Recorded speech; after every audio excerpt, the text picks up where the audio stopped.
my mom used to worry that I wouldn't be able to do all the things I needed to do. But I just learned to do things with my feet that other kids did with their hands. I learned to drink from a glass, color with crayons, unwrap birthday presents, just like everybody else. We're all under penny anyway.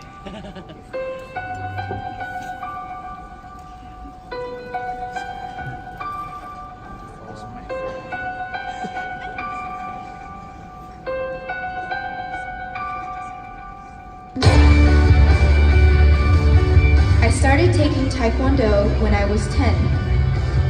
4 years later, I was the first person without arms to get a black belt in the American Taekwondo Association.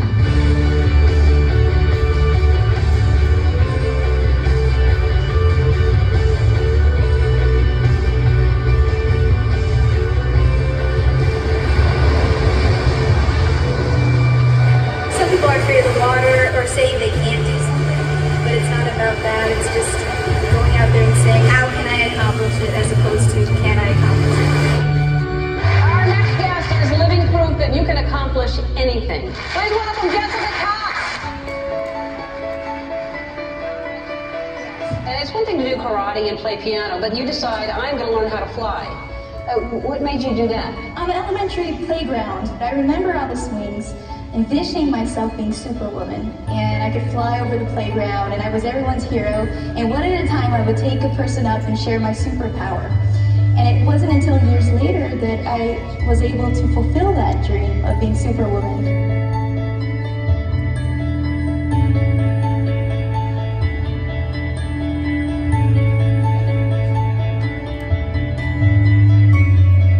Everything was a challenge. The basic challenge of learning how to put on my headset, learning how to buckle my seatbelt, and probably the greatest challenge was learning to land the plane safely. But I think the greater the challenge, the greater appreciation you have when you've accomplished it.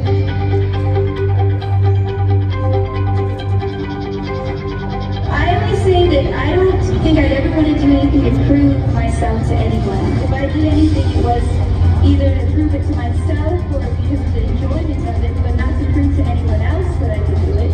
I live my life saying that, this is me. I'm not a victim of anything, and I can do whatever I want to do. My mom told me that I can do whatever I want to do.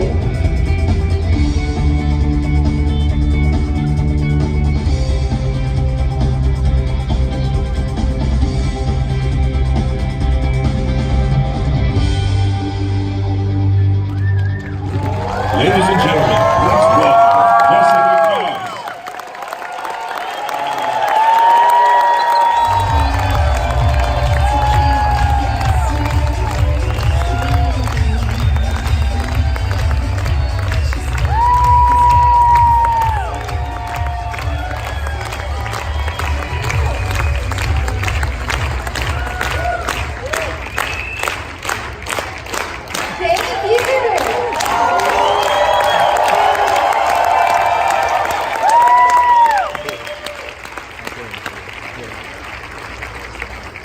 Thank you. Please have a seat.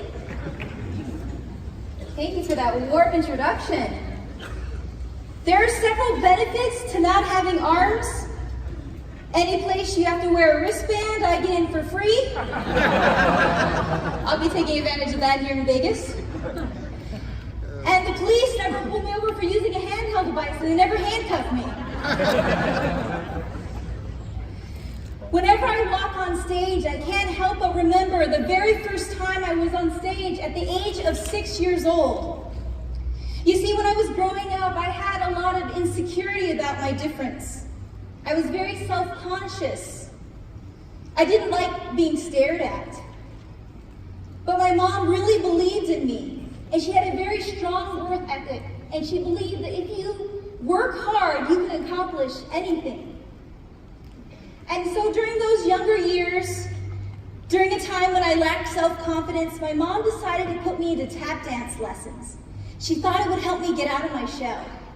And so I began tap dance lessons at a local dance school. And after 9 months of practice, the dance teacher announced that we were going to have a recital in front of our family and friends. The moment I heard that, I thought to myself, I do not want to be a part of that. It's impossible. I get enough attention as it is. I don't want to be on stage with everyone staring at me. So I went home from dance practice that day, and I told my mom, I said, Mom, can you please tell my dance teacher that I don't want to be in the recital? And she said, sure, okay, I'll do that. And the next dance practice came, and she went up to Maxine, my dance teacher, and told her that I didn't want to be in the recital. But they convinced me to buy a dance costume anyway. So we bought the dance costume. It was a pink little tutu.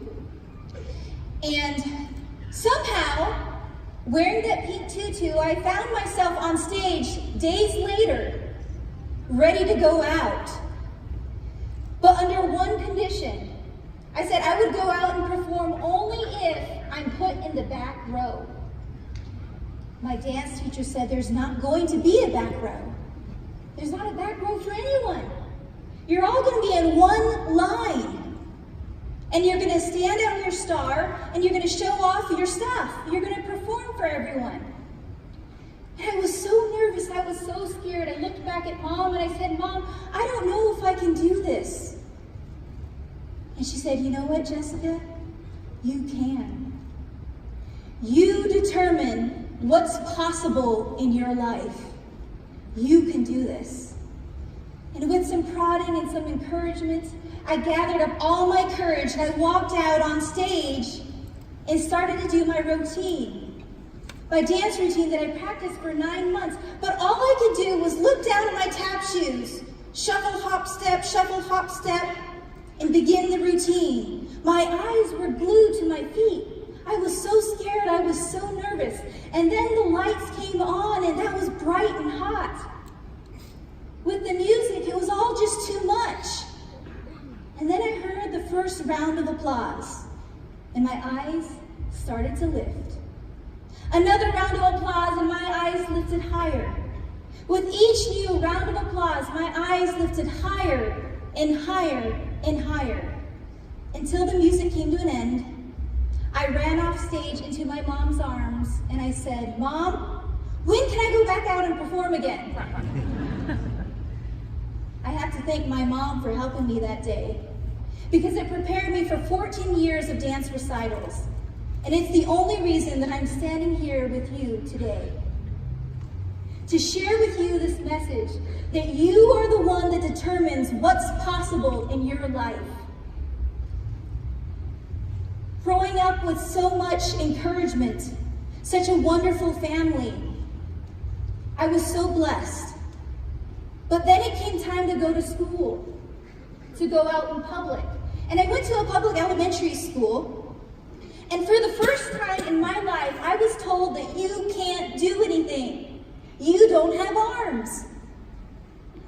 When the bell rang and everyone ran out on the playground for recess, all I wanted to do was climb up the slide like all the other kids. Because there in the center of the playground stood a 12-foot tall slide. And I had my method of climbing up the ladder. I'd use my chin and shoulder to hold on one step and use my feet to climb up the ladder. But in fear of me hurting myself, the playground monitor said, you cannot go on the slide. You're going to fall back and hit your head. And boy, did that make me angry. It made me so angry, so frustrated, that all I could do was sit on the swings, close my eyes, and envision flying high above the playground. I was Superwoman. Unknowingly, that day, that planted the seed to one day become the world's first armless pilot.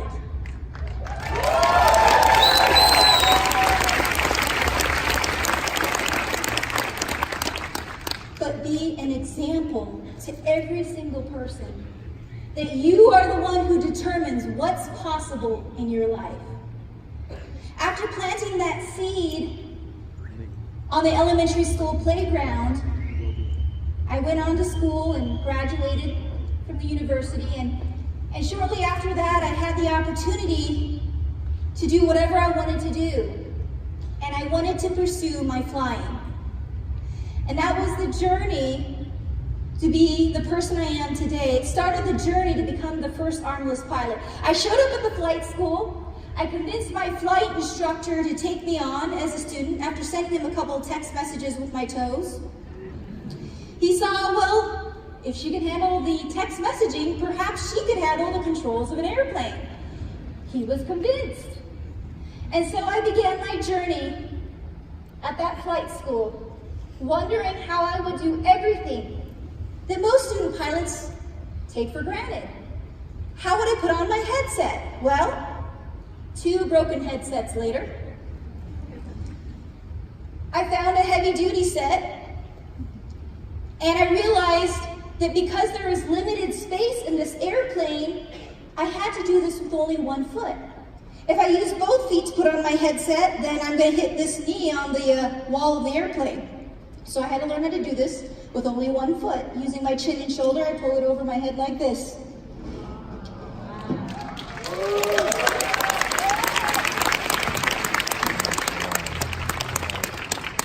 But that was only the first challenge. You see, the next thing I had to do is the first thing you do when you sit in the car or you sit in an airplane. The seatbelt. Now, for those of you who have never been in a small airplane, the seatbelt in a small airplane in the pilot seat, the pilot and command seat, which is the left side of the airplane, it's called a 4-point harness. And the 4-point harness has a shoulder strap over the left shoulder, a shoulder strap over the right shoulder, and a lap belt that weaves through the 2 shoulder straps and buckles in place. Pretty complicated, right? So sitting in the cockpit of the airplane, sitting in the left seat, the pilot command seat, I wondered, how would I buckle up this 4-point harness? And I looked down, caught a glimpse of my shoe. And my shoe was on the floor in the airplane, and I remembered being again on the elementary school playground, learning to tie my shoes. So I had 1 shoe in front of me when I was 6 years old, and I had it untied just like this. And I remember looking down at that shoe and wondering how I would do this, but I was committed to finding a way to tie my own shoelaces. You see, because everyone else in my kindergarten class had their foot inside the shoe. But the moment that my foot was inside the shoe, it would limit access to my toes. And I need my toes, because my toes are my fingers, my feet are my hands, and I need my toes, my feet to tie the laces. So unlike everyone else, including my teacher, I had both feet out of the shoe. And I watched as my teacher demonstrated to the whole class. Over, through, and pull to tighten. 1 bunny ear, over, through, and pull to tighten.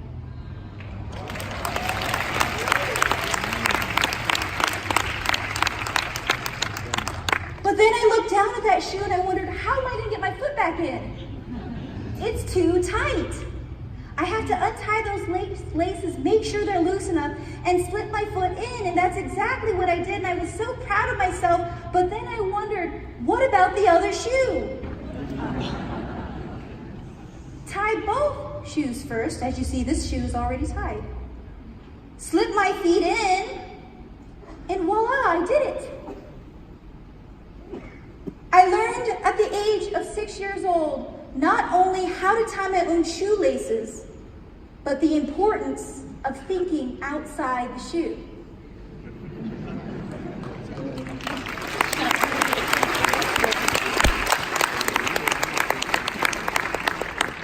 Thinking outside the shoe. That's how I'll solve this challenge of buckling my seatbelt.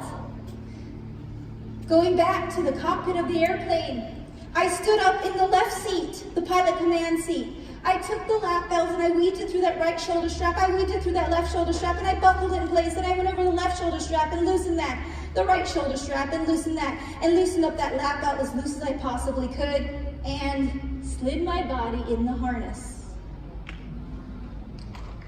Thank you. Pulling the strap over my left shoulder, I tightened it with my right foot. Strap over the right shoulder, tightened it with my left foot. Pulled my lap belt snugly in place. And 45 minutes later, my flight instructor got in, and he was impressed. He asked me, how did you do it? I told him I was thinking outside the shoe. Every single person can think outside the shoe. You see, too often we are limited. We are constrained to our shoes. And what do I mean by that? Well, shoe, S-H-O-E-S, self-imposed limitations. H, habits. O, overcomplication. And E, excuses. We limit ourselves by our shoes. We are constrained by our shoes.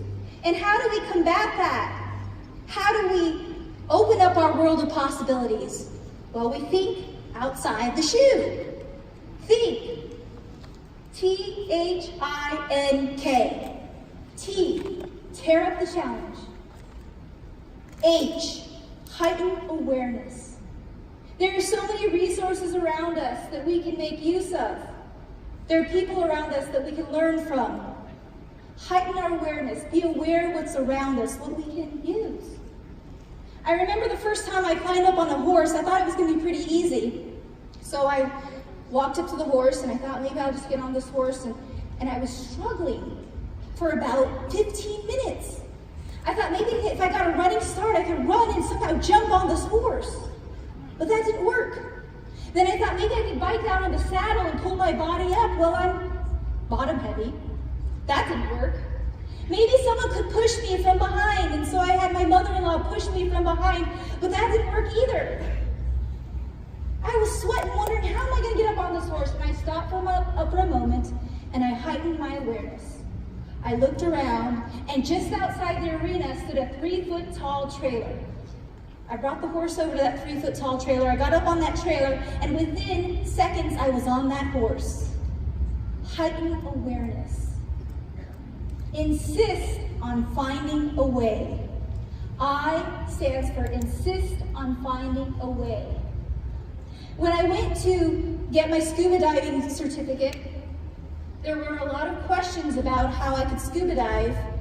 And one of the questions was, how would I clear my goggles? Well, this is how I learned to clear my goggles. I used my toes, brought it up to my goggles, and I was able to blow air out of my goggles to clear them. And how would I equalize my ears? Well, I learned how to plug my nose just like this. How would I control my oxygen tank? Well, I controlled it like this. But then, once I had my flippers on, I began to limit myself. I realized that unlike every other scuba diver out there, I was going to have to do something different. I was going to have to find a way to do this differently. And so instead of having 2 flippers on my feet, one on my left foot and one on my right, I kept only 1 flipper or fin on my foot and kept the right foot free to do everything I needed to do while scuba diving. But now the challenge is, how do you propel through the water? Well, with 1 fin, 1 flipper, you can actually use both feet together and, like a dolphin, propel through the water just like this. No problem. It's just about finding a way. Insist on finding a way. N, non-stop reevaluation, repurposing, or reinventing. Non-stop reevaluation, repurposing, or reinventing. Non-stop repurposing is about, it's everything I do in my daily routine. For one, I don't know if you noticed, but here on my left ankle is an anklet. That has been repurposed now as a wedding anklet. Isn't that sweet?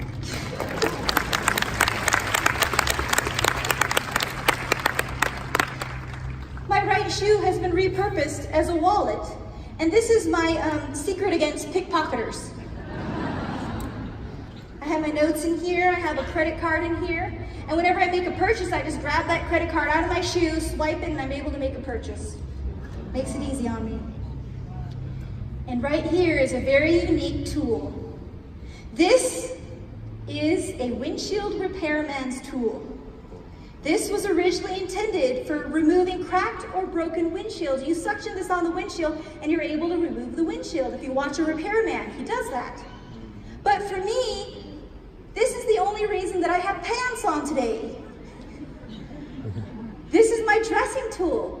This windshield repairman's tool has been repurposed as a dressing tool. I suction this on the wall at the hotel room, wherever I'm staying, and I'm able to suction this on the wall, hang my pants on the hook, step into my pants, and wiggle my way in. Thank you.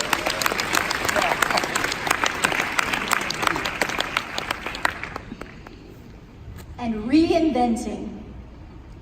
There have been a lot of times in my life that I've had to give myself time to reinvent. I actually have something up here that has been invented for my purposes of pushing a shopping cart. This is a belt.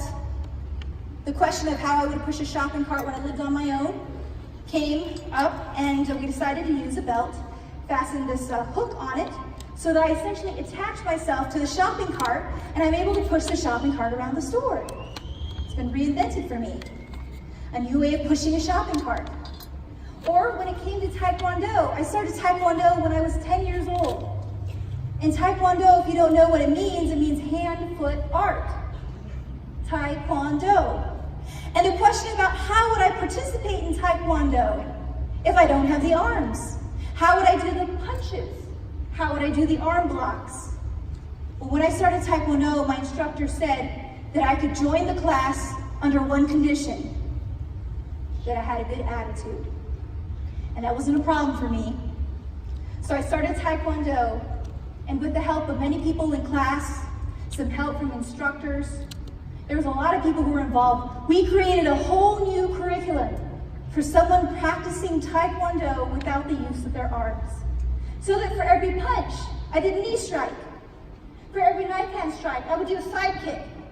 For every hand movement and block was substituted with some form of kick or movement, so that I could participate from white belt all the way through black belt in every single form. And now, at the end of this month, I'll be coming right back here to Las Vegas at the convention center next door to test for my 4th degree black belt in Taekwondo.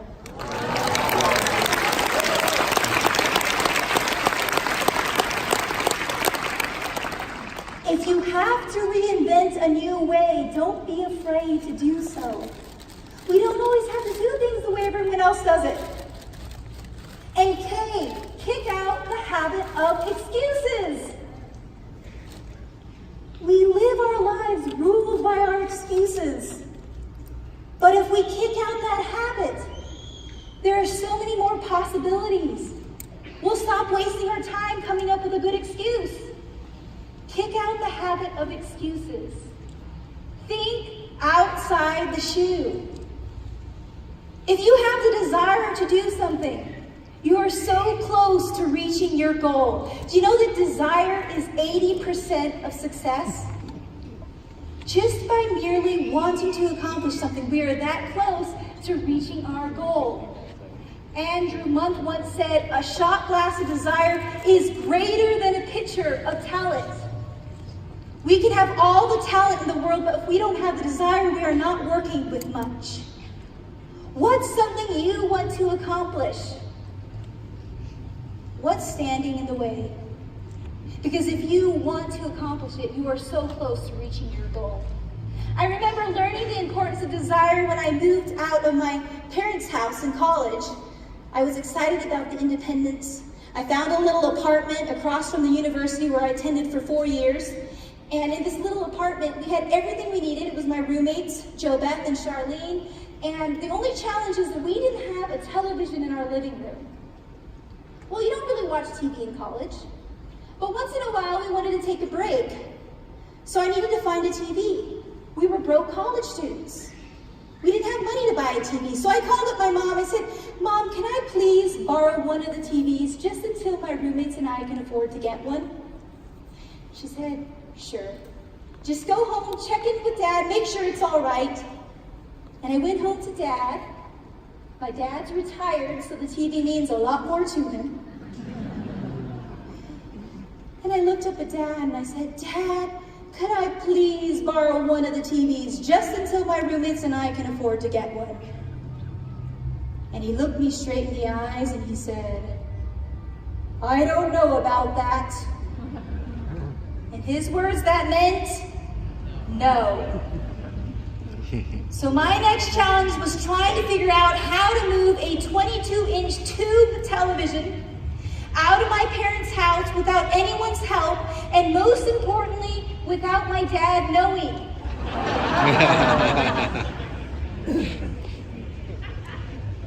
At about 6:30 in the evening, my dad waters plants in the front yard. This would give me a 30-minute window to try and accomplish this task. To many, it might seem impossible to move a TV without your arms. Well, impossible actually means I'm possible. And as I saw my dad leave the house, he shut the front door, and I knew I had 30 minutes. So I ran over to that TV stand. I unplugged all the cords with my right foot. I thought to myself, maybe I can push this TV off the stand, but I'd run the risk of breaking the TV. So I needed something to help me.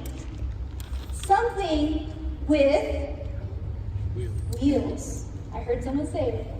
Something with wheels to help me transport this TV. And I looked around the house, and there out on the back patio was my brother's skateboard, but it was too low to the ground. In the other room of the house was my dad's dolly, again, too low to the ground.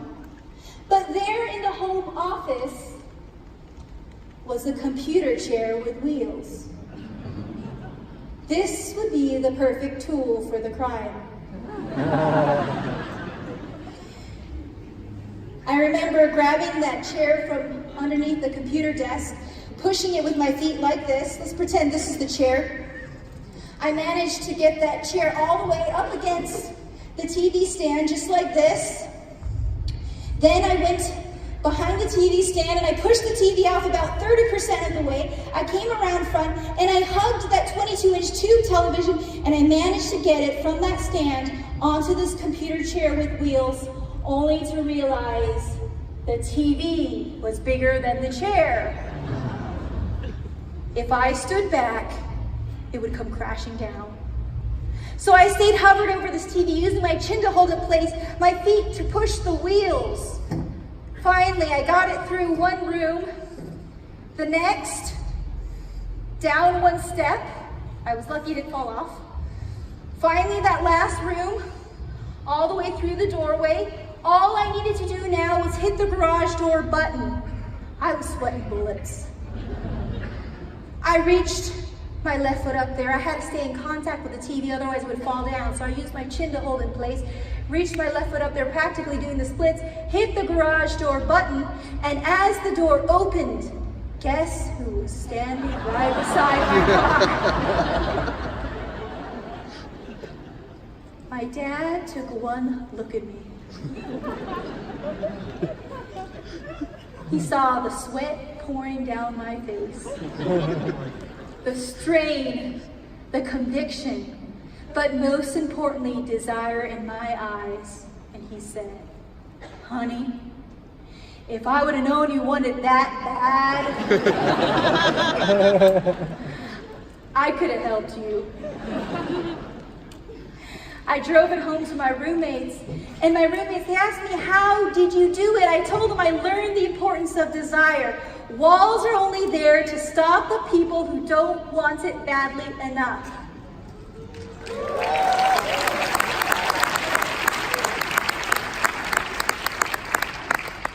If there's something you want to achieve, don't let anything stop you. And be persistent. Never give up. When was the last time in your life you thought of the words, I can't? It's an excuse for giving up. When we use those words, we set ourselves up for failure. But if we say we can or we'll try, there's a lot more room for possibility. You see, what we say becomes what we believe. And with persistence, we can do anything. I actually love the quote by Franklin Roosevelt, who says, when you come to the end of the rope, tie a knot and hang on. Never give up. It's so easy to come up with an excuse for giving up, but I challenge you to be persistent. And I went in to get my driver's license like any teenager, and it was truly a test of persistence. Because I showed up at the motor vehicle division, I filled out all the paperwork with my right foot, I passed it over to the woman behind the counter, and she said, okay, have a seat, we'll call you up when we're ready for you. About 2 hours later, they finally called me up, which is usually the case at the motor vehicle division. It's a long wait. And they called me up and said, Jessica, are you ready to take your driving exam? I said, yes, I've been sitting here, I'm so ready. Truly, I was a little nervous. I was excited at the same time, and I practiced all my parallel parking, but I was ready for the test. And they said, head outside, sit in the driver's seat, we'll send out the examiner to meet you. So I sat there in the driver's seat, had my foot up here on the wheel, and out came the examiner with a clipboard in his hand. He sat in the passenger seat, and I could tell he was nervous.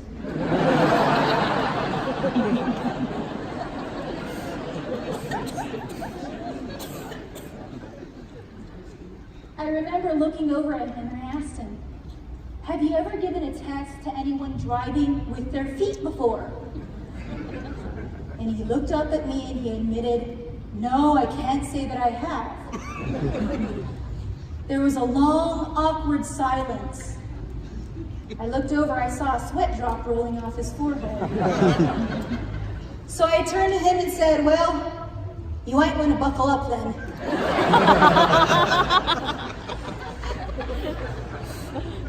He buckled up. And 20 minutes later, we pulled back into the parking lot and I had a driver's license in my right foot.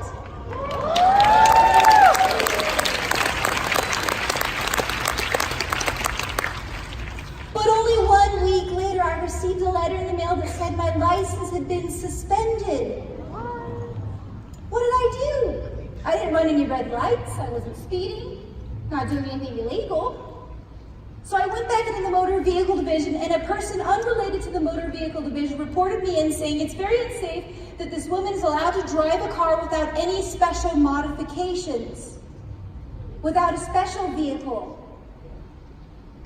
And so in order for you to get your driver's license back, you're going to have your car modified with special equipment.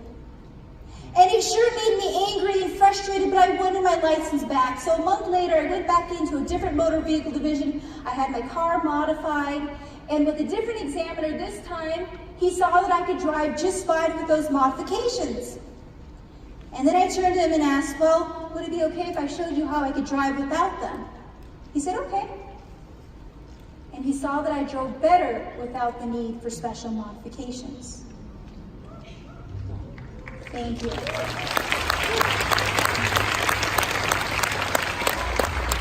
Fortunately, my license was reinstated. And now with an unrestricted driver's license, I take every opportunity I can to rent a car from a car rental agency. Those are the best reactions. But sometimes persistence means going beyond the expectations of other people.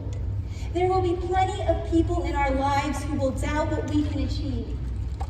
There will be plenty of people in our lives who will tell you, you can't.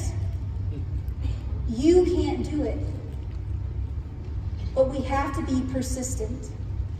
And when I went to get my pilot certificate, I shared with you all my first day of flight training, but it wasn't until 3 airplanes, not because I wrecked them, 3 different flight instructors, flight training in Florida, California, then back in Arizona, multiple hours later, until that day when my instructor finally turned to me and said, you can take over this airplane now. And it was the most incredible moment when he did that. He signed my logbook, he passed it on to me, I put it in the panel, the side panel of the airplane, and I began to taxi out. But he said, I have one last piece of instruction for you. Do not take off unless you can hear me on the radio, unless we can stay in communication. And so I hit the push to talk switch, which is a little switch on the yoke of the airplane. I hit that with my big toe, and I tested it out. I could hear him loud and clear. He could hear me loud and clear. And he said, okay, now you can take off. And it was the most incredible moment. A moment I'd waited for my entire life. I was the only one in that airplane.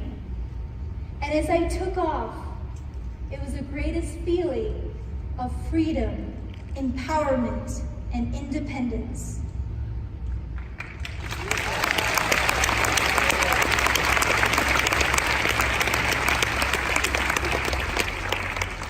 As I climbed up at altitude, I looked down below and I saw the playground. I'd accomplished my childhood dream of flying over the playground.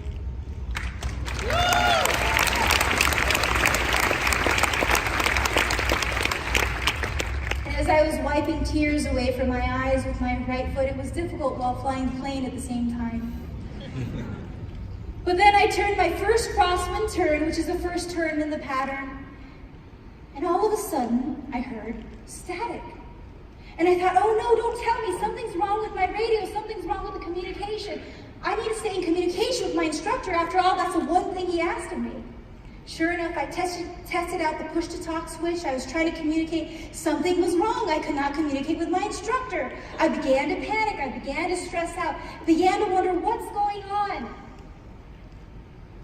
And I stopped myself, and I realized if I continue down this road, I could lose complete control of this airplane, spiral to the ground, and die.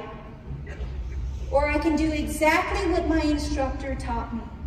He said, fly the airplane first, everything else is second.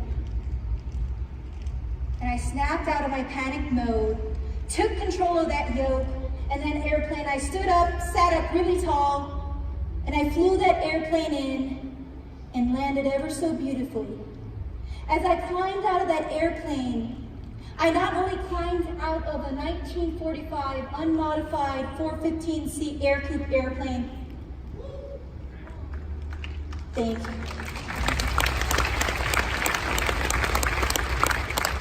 but I climbed out of that airplane as pilot in command of my own life.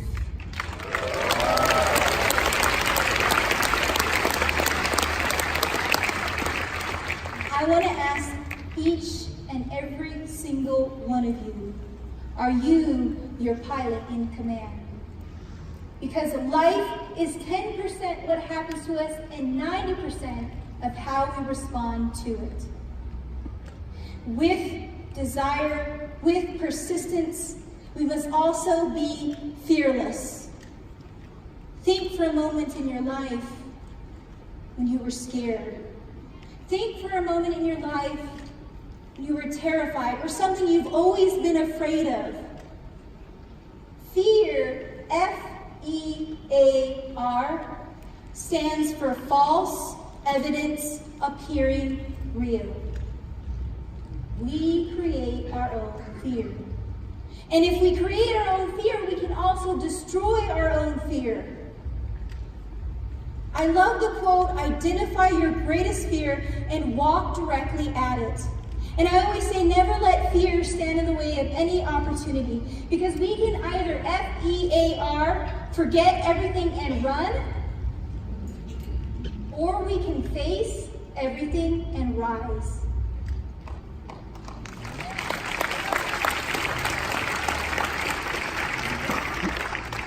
The fear research has shown that if we face our fear, the more we face our fear, it relaxes the fear circuitry in our brain. It makes it easier. So I challenge you to be fearless. And sometimes fears are deeper than the fear of heights or the fear of spiders. Sometimes it's deeper, like the fear of failure or the fear of rejection. You see, I dealt with the fear of rejection for many years. I used to wear fake arms to school every single day for 11 years. Now, I have nothing against prosthetics. It's wonderful what they've been able to do for so many people who've lost limbs due to trauma or disease. But for me, fake arms didn't really connect. You see, I use my feet and my toes better than I use those prosthetics. But when I have the prosthetic fake arms on underneath a sweatshirt or a jacket, I looked like everyone else. I could go through the school cafeteria and no one would pick on me. I could go get my books out of the locker and no one would stare. It made it so easy to be just like everyone else. Has there ever been a moment in your life where you wanted to be just like everyone else? We all have been there, especially during adolescence. But after 11 years of wearing those 10-pound plaster-made fake arms to school every single day, I finally decided to leave them behind. And I walked to the first day of 8th grade without them. Somehow I felt lighter, freer, more empowered than I'd ever felt before. I was finally going to be me, the person God created me to be. And when I walked on the bus, I knew people were going to make fun of me. But I remembered hearing this quote, "No one can make you feel inferior without your permission."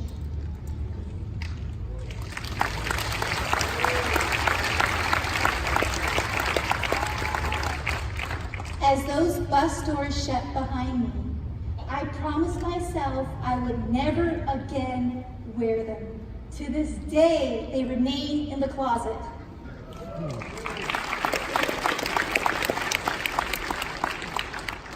I'm going to ask each and every one of you, what in your own life are your own fake arms? What's holding you back from taking off in your own life? We all have them. And I challenge you to leave them behind. I challenge you to leave them behind. Because Marianne Williamson said, our greatest fear is not that we are inadequate. Our greatest fear is we are powerful beyond measure. And each and every single one of you is powerful beyond measure. You define what's possible in your life. And with a burning desire and endless persistence and an unconquerable fearlessness, and remembering to think outside the shoe, I know each and every single one of you can accomplish your greatest dream. And now I would like for a very brave volunteer to come up here to demonstrate desire, persistence, and fearlessness and possible thinking. So is there anyone here in the audience? First hand, first foot. Oh, or in orange, come on down. Everyone give them a round of applause.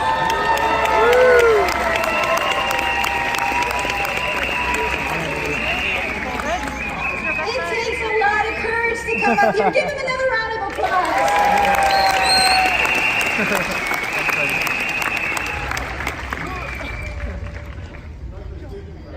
I'm not going to kick you, no.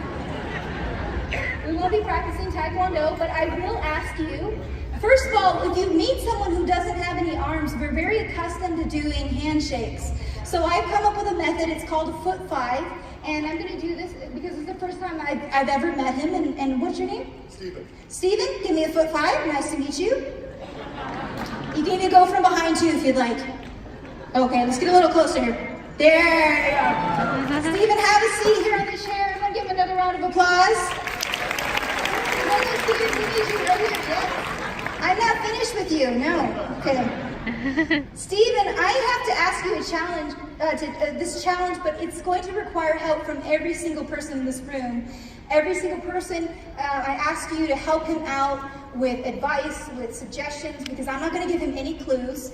But the challenge will be that he cannot use his hands or arms, and neither can you. So no one in the room can use their hands or arms. But he will be asked to take on this challenge, and the challenge will be to open up this can.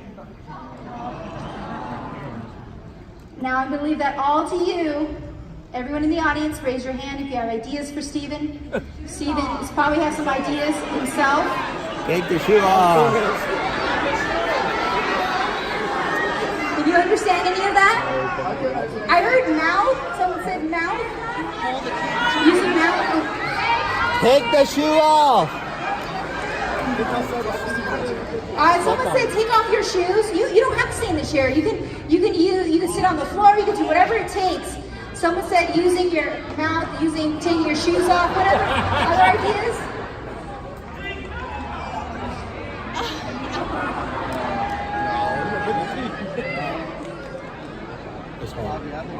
Almost open. It's open. That was so awesome. You didn't even use your hands and arms to balance, so that was awesome. And because you came up here and you really showed us your courage, I'm going to give you a book of mine here, Disarm Your Limits. Thank you, Stephen. Thank you so much for coming up here. Do you want to try this? Should he try to drink from the can now? He's opened it.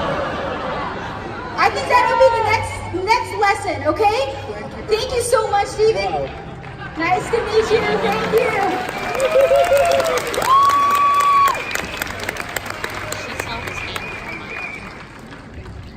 Now, Stephen, obviously, you are really good with your teeth and your mouth. That's awesome. That's really great. And I will say that some people, they prefer not to use their teeth. And I, over time, have learned, obviously, to use my toes. So I'm going to do that demonstration. You can use it either way. You can use your mouth, you can use your toes. But just after practice, this is what I've learned how to do.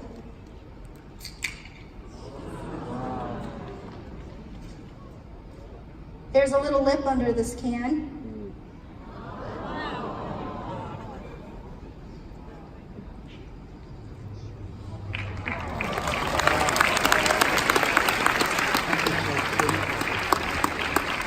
And that's how it's done with your feet. Thank you.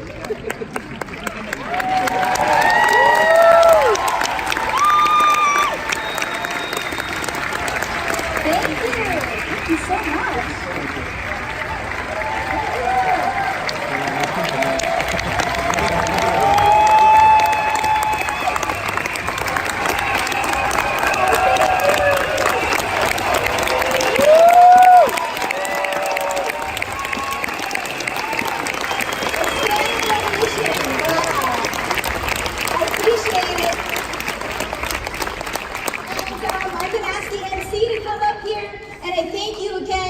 And I want you to all remember, you are the one that determines what's possible in your life.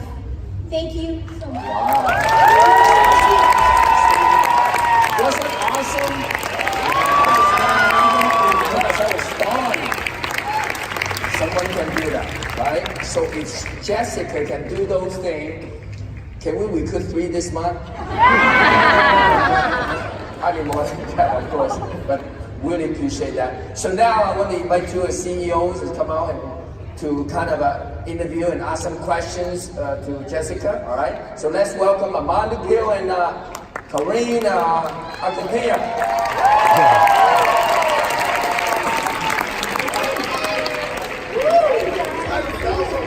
Was that powerful? That was just an incredible message. We got a little tradition that we want to kind of introduce you to, because these people, they're kind of a little different, they're a little weird. They don't know how to perform without somebody doing a whoosh. So a whoosh is when normally the people, they have arms like us. Some don't know how to use them very good because they don't run a lot of business.